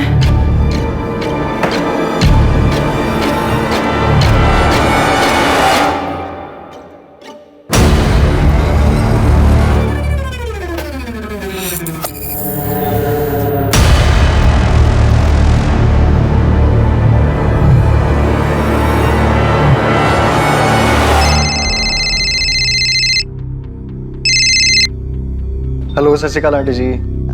बेटा तुझे पता है करण कहाँ है? नहीं आंटी, मेरी बात नहीं हुई उससे। रुको, मैं अभी फोन करके पूछता हूँ। नहीं नहीं, फोन तो उसका परसों से ही ऑफ आ रहा है, घर पे भी नहीं है। तुझे पता है कहाँ जा सकता है वो? आंटी मुझे तो नहीं पता। आप एक काम करिए ना, आप राजवीर को फोन करके पूछ लीजिए, शायद उसे कुछ पता हो। नहीं आंटी, परसों रात को ही हम मिले थे, उसके बाद मेरी कोई बात नहीं हुई। समझ ही नहीं आ रहा कहाँ चला गया है। आंटी आप टेंशन मत लो, मैं कुछ जगह जानता हूँ जहाँ पे वो जा सकता है, वहाँ पे देखता हूँ शायद मिल जाए। तू पहले यहाँ आ जा, मैं चलूंगी तेरे साथ।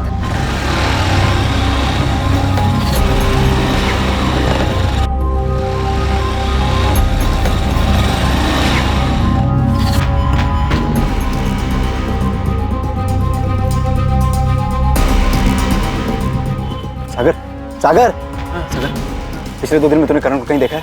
आज कल परसों कभी भी देखा है? नहीं, मुझे नहीं मालूम।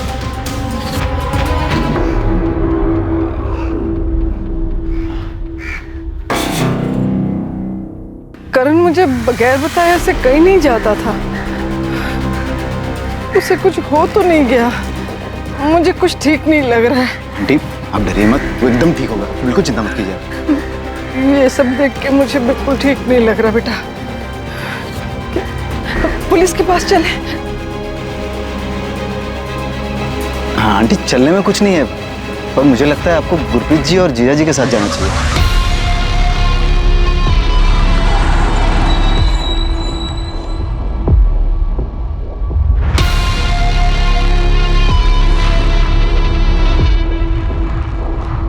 करण 2 दिन से गायब है सर। हमने हर जगह ढूंढा उसे, पर वो कहीं नहीं मिला। रब वास्ते मेरे बच्चे को ढूंढ दो जी। आखिरी बार कब देखा था उसे? 4 सितंबर को, जब मैं गुरप्रीत के ससुराल गई थी ना मोगे, तब। करण,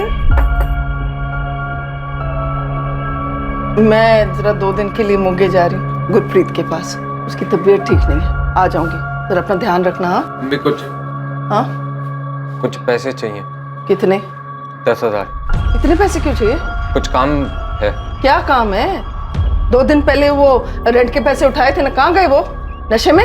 सारे पैसे नशे में उड़ा दिए तूने। अब तुझे पैसे चाहिए ना, तो इस घर से बाहर निकल, कमा और जिन्हें चाहिए खर्च कर ले। हाँ, जाओ अपनी बेटी के पास और बोल देना अपनी बेटी को भी 1 पैसा नहीं दूंगा, 1 इंच नहीं दूंगा अपनी जमीन का।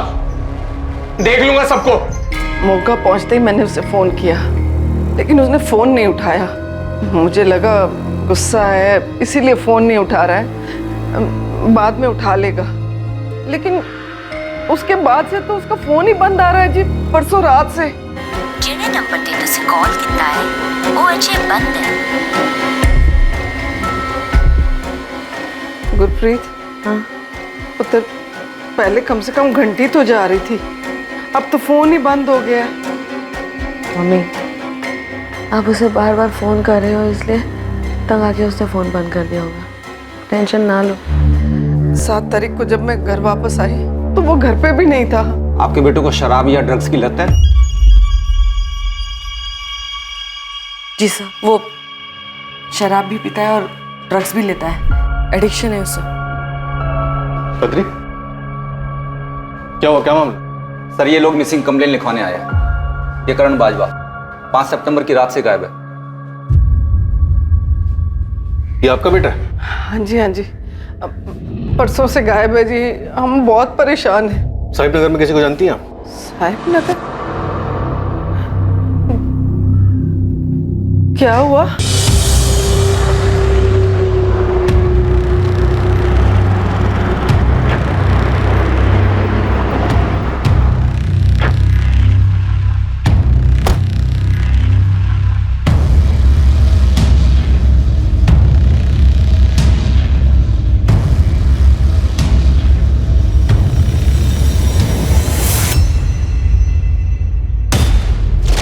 कल सुबह साहिब नगर पुलिस को वहां एक वीरान इलाके में करण की डेड बॉडी मिली।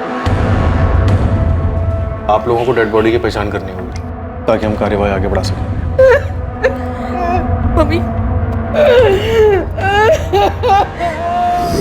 बॉडी की पहचान हो गई है सर। बॉडी हरलीन बाजवा के बेटे करण बाजवा की है। हरलीन की बेटी गुरप्रीत की तबीयत खराब थी, इसलिए हरलीन गुरप्रीत से मिलने 4 सितंबर को उसके घर मोगा गई थी। 5 सितंबर को करण का फोन स्विच ऑफ हुआ और वो लापता हो गया। और 6 सितंबर की सुबह को करण की लाश साहिब नगर के एक वीरान इलाके से मिली। करण यहाँ एसपी नगर में रहता था, ये साहिब नगर में क्यों गया हो? इसके फोन की डिटेल्स हैं? कल सुबह तक आ जाएंगी सर, पर करण का पोस्टमार्टम हो गया। और बॉडी से जितनी मात्रा में अल्कोहल और ड्रग्स मिला है उससे साफ कहा जा सकता है कि ये अल्कोहल और ड्रग एडिक्ट था। डॉक्टर, क्या ये पॉसिबल है कि इसे ड्रग का ओवरडोज देकर मारा गया? नहीं, पक्का गला दबा कर मारा गया है। इसके गले की नसें फटी और हाँ, जिस दिन इसे मारा गया है उस दिन भी ये हार्ड ड्रग्स लिया हुआ था, जिसके कारण ये खुद को बचाने का प्रयास भी नहीं कर पाया। मौत कब हुई होगी? परसों रात 10 और 12 के बीच। परसों मतलब 5 सितंबर को, उसी रात जिस रात ये गायब हो। करण साहिब नगर क्यों गया होगा? वहां करण का कोई दोस्त रहता है या आप लोगों का कोई रिश्तेदार? नहीं जी, हमारा वहां कोई रिश्तेदार नहीं है। क्या आप लोग जानते हैं कि करण को नशे की लत थी, वो ड्रग एडिक्ट? जी पता था। करण अपने पापा का बहुत लाडला था। 7 साल पहले जब उसके पापा की हार्ट अटैक से डेथ हुई तो अपने पापा का दुख भुलाने के लिए उसने शराब पीनी शुरू कर दी। ये बात मुझे पता थी, लेकिन उसने ड्रग्स कब लेने शुरू कर दिया मुझे नहीं पता। आप लोगों ने करण को नशा मुक्ति केंद्र में भर्ती क्यों नहीं करवाया? सर, वो भी करके देखा, एक बार नहीं कई बार, पर करण वहां टिकता ही नहीं था। कुछ ही दिनों में वापस भाग आता था। करण की किसी से कोई दुश्मनी या कोई झगड़ा? दुश्मनी तो नहीं थी, पर 2-3 हफ्ते पहले हमारे पड़ोसी हैं दिलबाग सिंह जी, उन्होंने करण को धमकी दी थी, कहा था कि अगर वो नहीं सुधरेगा तो वो उसको जान से मार डालेंगे। ऐसा क्या हुआ था? उन्होंने करण को और उनकी बेटी हरजोत को एक साथ देख लिया था। हरजोत? ये हरजोत करण की गर्लफ्रेंड थी? हमें नहीं पता कि वो करण की गर्लफ्रेंड थी या नहीं, वो तो बस करण की बचपन की दोस्त थी। हरजोत और दिलवा के फोन नंबर दीजिए और करण के दोस्तों के, शायद उनसे कुछ पता चले। अब क्या लेना है ये तू यार? तुझे चाहती थी वो तो हो गया, मर गया करण। मेरे झूठे दिखाने की कोई जरूरत नहीं है यहाँ पे। ये क्या बोले जा रही है तू? मैं बस इतना चाहती थी कि ये मेरा पीछा ना करे, ये सब नहीं चाहती थी मैं। चुप कर, झूठ मत बोल। तू कोई मौका नहीं छोड़ती थी उसे बेइज्जत करने का। निकम्मा है, मर क्यों नहीं जाता, ना जाने क्या क्या कहती थी। तूने तो मेरे करण के साथ ऐसे नहीं किया ना? ऐसे तो मैं भी कह सकती हूँ कि तूने मारा है इसे। ये सब जानते हैं कि तू कैसे इसके पीछे पड़ी रहती थी, बस यही तुझे भाव नहीं देता था। और तेरे पापा ने तो इसे धमकी भी दी थी, ये तो सबको पता है ना। जुबान संभाल के बात कर, समझी ना, मैं तेरी तरह नहीं हूँ। शांत हो जाओ तुम लोग, बंद करो ये तमाशा। सर, करण का फोन मर्डर की रात यानी 5 सितंबर को उसी की कॉलोनी में रात 9:35 पर स्विच ऑफ हुआ था। जिस रात करण का मर्डर हुआ उसके फोन पर आखिरी कॉल किसका था? उसके फ्रेंड तेजपाल का। ये भी करण की कॉलोनी एसबी नगर में रहता है। इनफैक्ट इसके दोनों दोस्त तेजपाल और राजबीर, इन दोनों ने ही करण को मर्डर से पहले आखिरी बार देखा। परसों रात को ही हम मिले थे।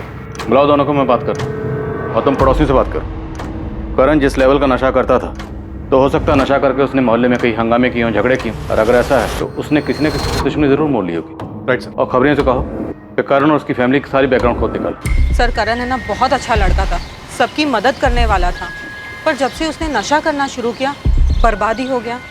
नशे की लत ने उसे हरलीन बहन के लिए ही नहीं, पूरी कॉलोनी के लिए सरदर्द बना दिया था। कॉलोनी का सरदर्द मतलब किसी से कोई झगड़ा दुश्मनी रही होगी? दुश्मनी का कोई पता नहीं, पर लोग उससे परेशान ही थे। अरे आज सवेरे ही उसके घर में कितना बड़ा हंगामा हुआ है। अब क्या लेना है ये तू यार? तुझे चाहती थी वो तो हो गया, मर गया करण। ऐसे तो मैं भी कह सकती हूँ कि तूने मारा है इसे। ये हरजोत और बरखा एक दूसरे पे इल्जाम क्यों लगा रही थी? वो क्या है ना सर, हरजोत, बरखा और करण तीनों बचपन से ही दोस्त थे, साथ ही बड़े हुए, पर बड़े होके करण को बरखा से प्यार हो गया। पर बरखा उसकी तरफ देखती भी नहीं थी, उल्टा हरजोत करण के पीछे पागल थी और करण उसे पूछता ही नहीं था, और इसी सब में उनकी दोस्ती खराब हो गई। जिस रात करण का मर्डर हुआ उस रात करण को आखिरी बार तुम दोनों ने देखा था? हाँ जी सर, उस रात करण 10 बजे तक हमारे साथ ही था, फिर वो चला गया। करण का फोन स्विच ऑफ हुआ 9:35 और 10 से 12 के बीच में उसका मर्डर हुआ। अगर 10 बजे तक वो तुम दोनों के साथ तुम्हारे घर पर था, तो 9:35 पर उसका फोन स्विच ऑफ किसने किया? तुम दोनों ने? बोलो, क्यों मारा उसे? सर ये आप क्या कह रहे हैं सर? कह नहीं रहा हूं, पूछ रहा हूं, क्या हुआ था? किस बात को लेकर झगड़ा हुआ था जो तुम दोनों ने या तुम दोनों में से किसी एक ने उसको मार डाला? सर हम उसे क्यों मारेंगे? और वैसे भी सर उसका फोन तो घर से निकलने से पहले ही स्विच ऑफ हो गया था।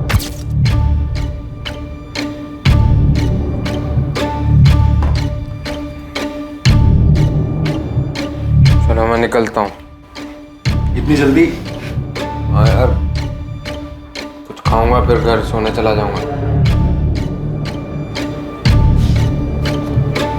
अबे सुन, अबे तेरा फोन बंद है, चार्ज कर ले। चार्ज कर लूंगा घर जा। तो उसका फोन तुम लोगों ने स्विच ऑफ किया होगा। क्या सबूत है कि तुम लोग सच बोल रहे हो? सर आपको देने के लिए कोई सबूत तो नहीं है हमारे पास, पर उस रात यही हुआ था। सर हम कसम खा के कह रहे हैं सर हम झूठ नहीं कह रहे, वो हमारा बेस्ट फ्रेंड था। बेस्ट फ्रेंड हो तो फिर इतना भी जानते होगे कि बेस्ट फ्रेंड की लाइफ में कोई थी या नहीं थी? बोलो, थी कोई? हाँ, मैं करण से प्यार करती थी, और आज से नहीं, जब मैं 12 साल की थी तब से। लेकिन करण तुमसे नहीं, बरखा से प्यार करता है ना? हाँ, शुरू में वो बरखा को चाहता था, पर 2 साल पहले जब बरखा की शादी हुई, उसके बाद मैं और करण क्लोज है, हमारा अफेयर, हमारा रिलेशनशिप शुरू। अगर ये सच है तो फिर बरखा ने यही क्यों कहा करण तुमसे प्यार नहीं करता था? I love you Karan. I love you Barkha. अब बरखा क्यों झूठ बोल रही है ये मुझे नहीं पता, पर सच तो ये है कि मैं और करण साथ में बहुत खुश थे। तुम्हें क्यों लगता है कि बरखा करण की मौत चाहती थी? क्योंकि बरखा करण से बहुत नफरत करती थी। बरखा तुम्हारी भी दोस्त है ना? हम बचपन से एक दूसरे को जानते हैं, पर अब उसकी अपनी जिंदगी है और मेरी अपनी। दोस्ती दुश्मनी जैसा कुछ नहीं है। वो निकम्मा धरती पे बोझ था जी। मुझे उस चर्सी के बारे में कोई गल नहीं करनी। तो मर चुका है, तब भी आपकी नफरत कम नहीं हुई है। तब तो आपको बहुत तकलीफ होती होगी ये जान करके आपकी बेटी उससे प्यार करती है। बहुत थी, क्योंकि मुझे मालूम था कि वो निकम्मा मेरी बेटी के लायक नहीं है। तो उसका कोई उपाय नहीं किया आपने? कोशिश तो की थी कि हरजोत की कहीं शादी हो जाए और वो उसकी जिंदगी से दूर चला जाए। बेटा ऐसे नहीं करते बेटा। सिवाय इसके कि आप लोग मुझे शादी के लिए मजबूर नहीं करोगे। बोलो नहीं करोगे। देखो उस दिन के बाद मैं इतना डर गया था कि उसके बाद कभी हरजोत से शादी के बारे में बोलिए नहीं। तो इस प्रॉब्लम से बचने के लिए करण का मर्डर करवा देना सबसे अच्छा उपाय है। उपाय तो अच्छा है जी, पर मैंने मारा नहीं उसे, क्योंकि मुझे पता था कि उसके बाद हरजोत कभी मुझे माफ नहीं करती। सर हरजोत करण से बहुत प्यार करती है सर। और करण? करण उससे प्यार नहीं करता था, वो सिर्फ उसे यूज कर रहा था। हरजोत को ये पता था? पता नहीं सर। मान लो अगर हरजोत को पता था कि करण उसे यूज कर रहा है, तो क्या हरजोत करण को नुकसान पहुंचा सकती थी? नहीं सर, कभी नहीं सर। वो तो करण से बहुत प्यार करती थी सर। तुम लोगों को पता नहीं है, 80% क्राइम प्यार करने वाले ही करते हैं। सर हम दोनों बचपन से बेस्ट फ्रेंड थे और करण ने प्यार व्यार की बात करके सब खराब कर दिया। ये बात मैंने बड़े प्यार से उसे समझाई भी थी, पर वो सुनने को तैयार ही नहीं था। हाँ बोल, क्या बोलना था तेरे को? बरखा मैं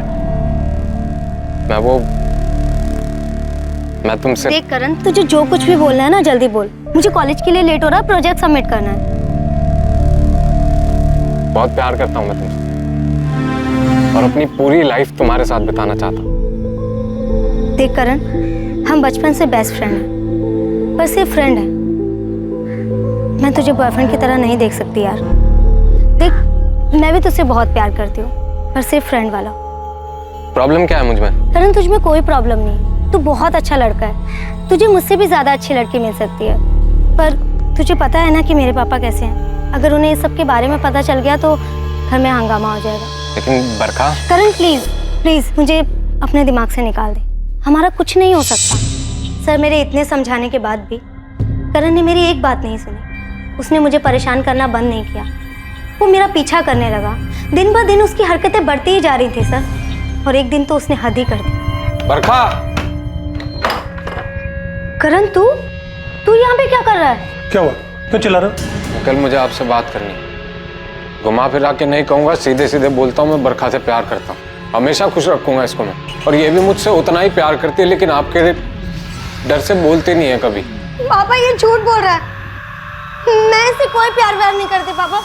मैंने इससे कभी नहीं कहा कि मैं इससे प्यार करती हूँ। ये झूठ बोल रहा है पापा। शगुन, पापा इसकी बात मत सुनिए। इसको अंदर लेके जाओ। अभी की अभी मेरे घर से निकल जा और दोबारा कभी दिखाई मत देना। भूल जा बरखा को। चल निकल बाहर। सर उसकी वजह से मेरी पढ़ाई, मेरा करियर सब बर्बाद हो गए। उसने मेरी जिंदगी तबाह कर दी सर। उसने तुम्हारी जिंदगी बर्बाद कर दी और तुमने उससे बदला लिया उसका मर्डर करके। क्या? सर मैंने ऐसा कुछ नहीं किया, मैंने नहीं मारा उसे। करण को मारने का मकसद था तुम्हारे पास, और उसका मर्डर तब हुआ जब तुम अपने माँ बाप के पास आई हो। मेरी मम्मी की तबीयत खराब चल रही है, इसीलिए मैं यहाँ पे आई हूँ सर। सर हम आपको ये कैसे बता सकते हैं सर कि बरखा करण का मर्डर कर सकती है या नहीं? हरजोत को छोड़कर उसके पिता दिलबाग और बरखा के अलावा और किसे करण से प्रॉब्लम थी? पता नहीं सर, हमें जो कुछ पता था हमने आपको सब सच सच बता दिया।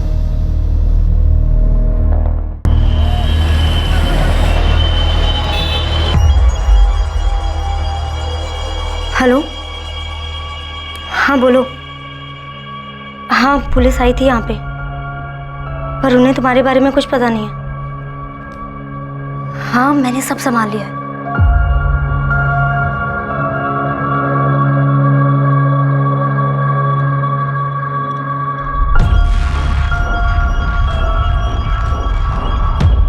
अफसोस बेटा, मुझे मालूम है तू बहुत दुखी है, लेकिन सुबह से तूने कुछ भी नहीं खाया।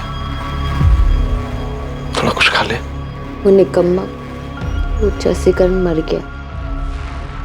अभी खुश है आप? कहना क्या चाहती तू? पापा सच बोलिए, क्या आपका इसमें कोई हाथ था? मुझ पर शक कर रही बेटा? नहीं बेटा, मैंने कुछ नहीं किया। पापा सॉरी पापा। हाँ सरबजीत पाजी, अगले महीने सगाई रख लेते हैं और शादी की डेट भी निकाल लेंगे।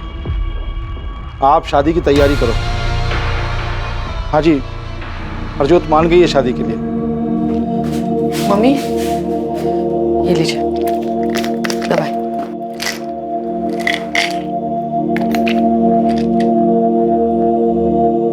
मम्मी अब हमारे साथ मोगा क्यों नहीं चलती? हाँ, आप यहाँ अकेले रहोगे तो आपको करण की याद और भी आएगी ना। हमारे साथ रहोगे तो थोड़ा चेंज मिल जाएगा आपको।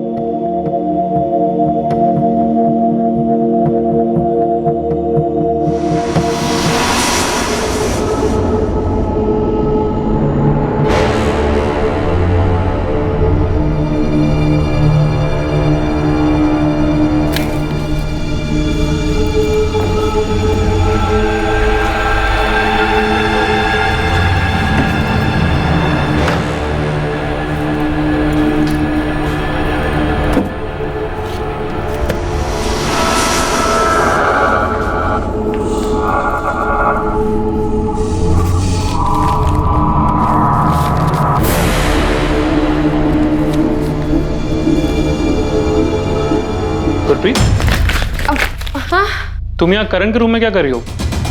और इस एनवेलप में क्या है? कुछ नहीं, बस ऐसे ही। वो मैं मम्मी के मेडिकल रिपोर्ट्स लेने आई थी। मगर मम्मी जी की मेडिकल रिपोर्ट्स तो मम्मी जी के रूम में होंगे ना? हाँ, पता नहीं मुझे क्या हो गया, मेरे दिमाग ने ना जैसे काम करना ही बंद कर दिया। आप चलिए ना, मैं ये सब ठीक करके आती हूँ।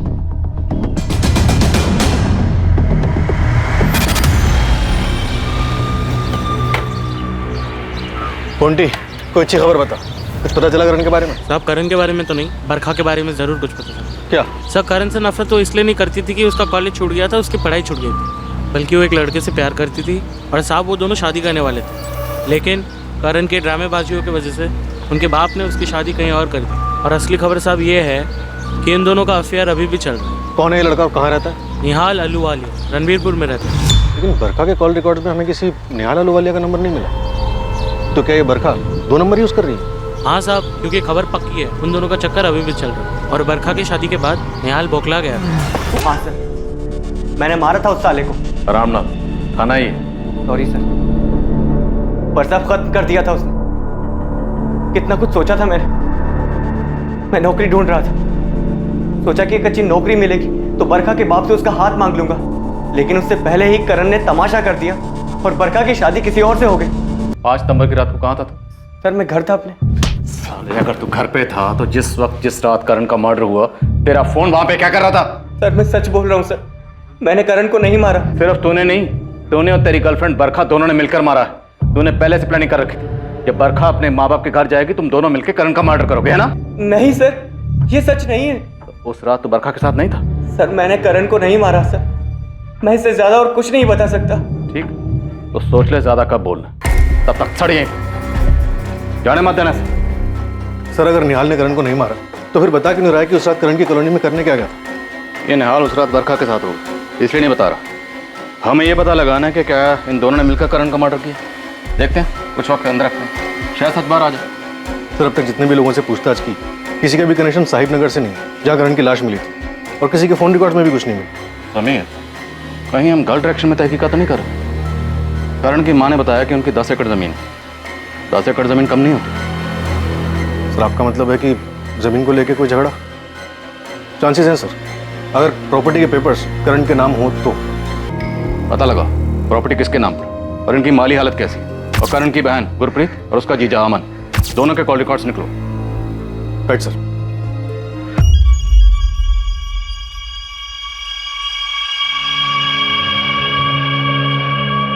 बरखा, तेरी माँ की तबीयत अब ठीक है, तो अपनी पैकिंग कर और ससुराल जाने की तैयारी कर ले। पापा मम्मी की तबीयत अभी ठीक है, पर पूरी तरह से नहीं ठीक है पापा। जितना बोलना है उतना कर।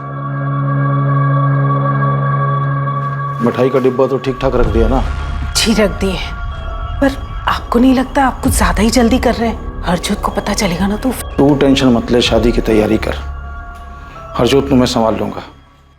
हाँ, जमीन करण के नाम पर थी, लेकिन मैं बस अपना हिस्सा मांग रही थी। और इसका मतलब ये थोड़ी ना कि मैं अपने भाई का मर्डर कर दूंगी। तब भी नहीं, जबकि आपके हस्बैंड की माली हालत बहुत खराब है, पैसों की तंगी है और वो खुद का बिजनेस शुरू करना चाहते हैं। हाँ, मैंने बिजनेस का पूरा प्लान बना लिया था। अगर वो शुरू हो जाता, चल जाता, तो हमारी लाइफ बन जाती। लेकिन शुरू नहीं हो पाया, है ना? क्योंकि करण ने प्रॉपर्टी में हिस्सा देने से साफ मना कर दिया था। हाँ, क्योंकि उसे अपने अलावा और कुछ नहीं दिखता था। वो सारी प्रॉपर्टी, सारा पैसा नशे में उड़ा देना चाहता था। और इस बात का बहुत गुस्सा था? नहीं, गुस्सा नहीं था, पर बुरा तो लगा था। मैंने तो गुरप्रीत को ये भी बोल दिया था कि कोई जरूरत नहीं उसे हिस्सा मांगने की या पैसे मांगने की। गुरप्रीत, अगर वो हिस्सा नहीं देना चाहता तो रहने दो ना, बेकार मैं उसके पीछे मत पड़ूं। क्यों रहने दूं मैं? हाँ, वो मेरे पापा की प्रॉपर्टी है, मेरा भी उसमें बराबर का हिस्सा है। मैं अपना हिस्सा क्यों छोड़ूं? और वैसे भी मैं पैसे उड़ाने के लिए थोड़ी ना मांग रही हूँ, मैं तो हमारे बिजनेस के लिए मांग रही हूँ ना। हाँ, मुझे पता है, पर मैं ठीक ठाक कर रहा हूँ ना, और सब सही चल रहा है। अमन, आप क्यों नहीं समझ रहे? वो ये सारे पैसे ड्रग्स में उड़ा देगा, सब कुछ बर्बाद कर देगा। नहीं, मैं ऐसा नहीं होने दूंगी, कभी नहीं। हाँ, मैं मानता हूँ कि गुरप्रीत को हिस्सा चाहिए था, और करण से गुस्सा थी कि करण घर के सारे पैसे नशे में बर्बाद कर रहा था। पर गुरप्रीत करण की बहन है, वो अपने छोटे भाई को कैसे मार सकती है? अमन, जब बात प्रॉपर्टी पे आ जाती है ना, तो अच्छे अच्छे साधु भी डाकू बन जाते हैं। होते होंगे सर, पर गुरप्रीत ऐसी बिल्कुल भी नहीं है। तुम्हारी और करण की बिल्कुल भी नहीं बनती थी ना? हाँ, वो मुझे पसंद नहीं करता था, क्योंकि मैंने और गुरप्रीत ने उसके पापा की मर्जी के खिलाफ शादी की थी। लेकिन मैंने करण को नहीं मारा, और ना ही गुरप्रीत ने मारा। नहीं सर, ना मेरी बेटी ना मेरा दामाद, दोनों ही ऐसा नहीं कर सकते। वजह ही नहीं है उनके पास ऐसा कुछ करने की। उनके पास वजह नहीं है तो किसके पास? क्या पता। करण के दोस्त तेजपाल ने बताया कि मर्डर वाली रात करण बाहर खाना खाने वाला था। क्या कोई ऐसी फिक्स जगह थी जहाँ अक्सर करण खाना खाने जाता था? हाँ जी, हमारी कॉलोनी के बाहर ना एक गुड्डू दा ढाबा है, करण अक्सर वहीं जाया करता था। तो मर्डर वाली रात भी करण वहीं गया होगा खाना खाने के लिए? ओ साहब जी, ये तो मुफ्तखोर है। वो खाना खाने हमेशा यहीं आता है, और 100 में से 80 बार तो इसके पास पैसे नहीं होते। उस रात भी यही हुआ था।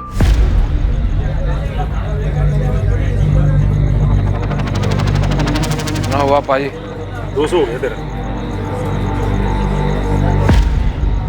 क्या हुआ? पाजी, गड़बड़ हो गई। वो क्या, आज फिर पर्स का पुल है? वो साले बखारी तो शर्म नहीं आती, और रोज ऐसा फ्री का खाना खाने हैं? और पैसे कौन देगा? तेरा बाप? पाजी, बाप पे मत जाओ वरना। और क्या वरना? वो एक तो फ्री का खाना खाता है, ऊपर से चढ़ा होता है। कॉलर छोड़ो मेरा। ओए, और तुम बहुत मार खाए हो मेरे से। यार, तू लड़ रहे हो? यार पैसे नहीं देता यार। तो बिल की बात है ना, मैं देता हूँ इसका बिल। कितना हो बताओ? 200 हो गया। चलो, और ठीक है, चलो चल। कौन था वो आदमी जो करण को अपने साथ ले गया था? पता नहीं साहब जी, वो पहली बार आया था, मैंने पहली बार देखा उसे। शक्ल याद है? स्केच बनवा सकते हो?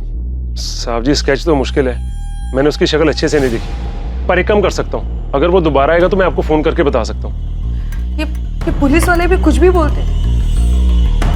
मैं अपने भाई को मारूंगी, वो भी प्रॉपर्टी के लिए।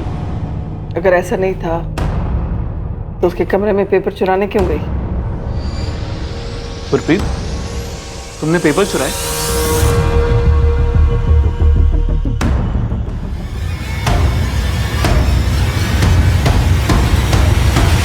किसने मर्डर किया था करण का? क्या बरखा और निहाल ने, जिनके प्यार के बीच करण आ गया था?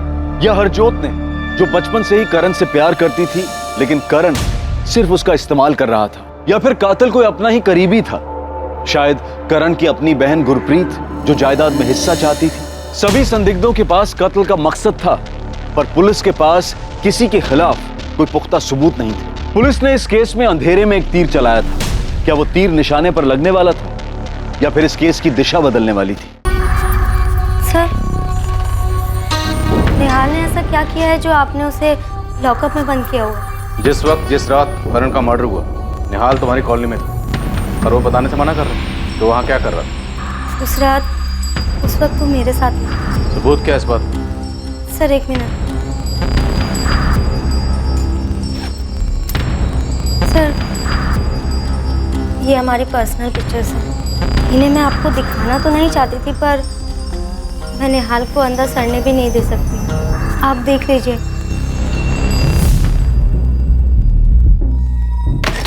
सर, एक जबरदस्त खबर मिली है। इंद्रजीत चड्डा नाम का हिस्ट्री शीटर है। सब पिछले हफ्ते 3 लाख की फिरौती उठाई है। फिरौती किसकी है साहब कह नहीं सकता, करण की या किसी और की। कहाँ मिलेगा इंद्रजीत चड्डा?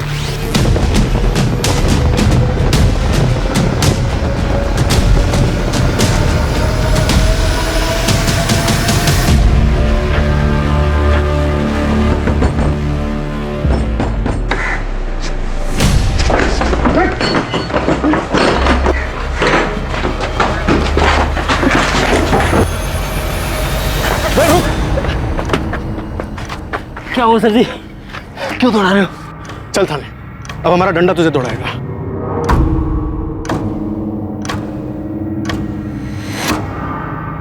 करण उस दिन इसी के साथ गया था? ओ हाँ जी, तो यही था।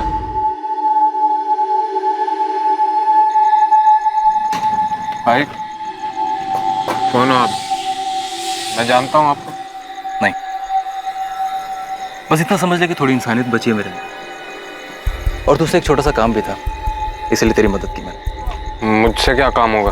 कुछ खास नहीं, बस पता चला कि तू ड्रग्स लेता है, इसीलिए। पुलिस वाले हो क्या? अरे डर मत, पुलिस वाला नहीं। एक्चुअली मैंने अभी भी अपना ड्रग्स का धंधा शुरू किया। तुझे भी कुछ हो तो बोल दे। बोल दूंगा, लेकिन स्टफ अच्छा होगा तभी।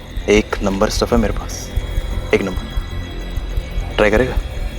अभी है? ट्राई करवा सकता हूँ, लेकिन तुझे मेरे साथ साहिब नगर तक चलना पड़ेगा, क्योंकि मैं मेरा सारा धंधा वहीं से ही ऑपरेट करता हूँ।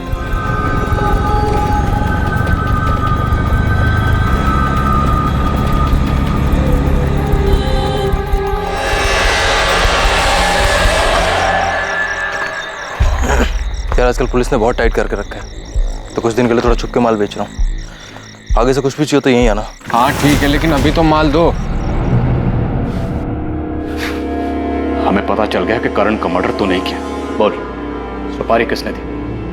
बोल बोल। बताता हूँ साहब, सब बताता हूँ। क्यों मारा करण? वो तुझे पसंद नहीं करता था इसलिए, या गुरप्रीत को हिस्सा नहीं दे रहा था इसलिए? तेरे इस प्लान में गुरप्रीत भी शामिल थी? नहीं, गुरप्रीत ने कुछ नहीं किया। उसे तो मालूम भी नहीं था। उसे नहीं मालूम तो किसे मालूम? ये सब मैंने अकेले नहीं किया।